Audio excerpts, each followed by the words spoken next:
Okay, well, welcome. I'm absolutely thrilled to be able to talk to you all today. Most leaders, most people who have leadership roles aren't the people we normally think of when we think of leaders. So when we think of leaders, we think of FTSE 100 CEOs, or we think of generals, or we think of dot-com billionaires.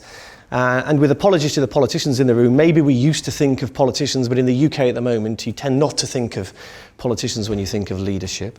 But in reality, most people in leadership positions aren't those people.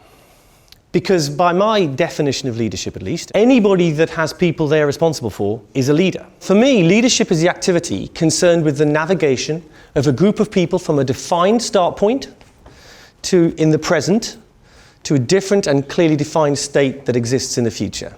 So I've drawn a really complicated diagram to show you what I mean by this. Okay. The first thing you have to do if you're a leader is you have to understand where you are today. My premise is actually that isn't a very difficult question to answer. The second question you've got to ask is where do you want to be? And this is where people make money.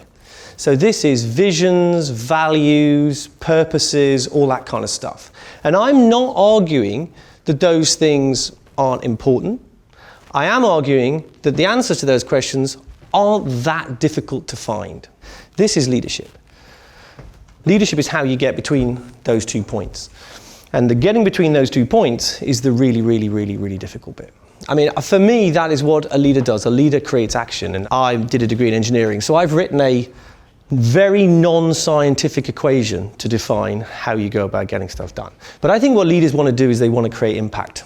And I think impact is made up of what I've slightly dismissively called business school stuff, and it's not dismissive, but that is all the things we normally talk about when we talk about leadership.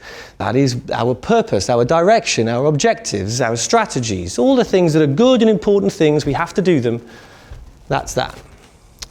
But we have to multiply them by action. And the real reason that I've written the equation is because of this.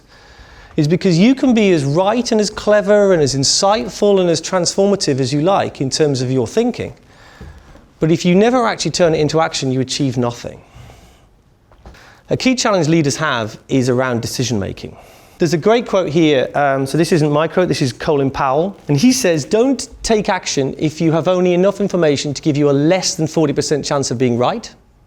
But if you've waited till you're more than 70% certain, then you've waited too long. And so really what he's saying is you need to live as a leader in this sort of zone of ambiguity. So that takes me to a broader point about culture. And this is my definition of what that is. Culture is the environment the leader creates to enable their teams to outperform.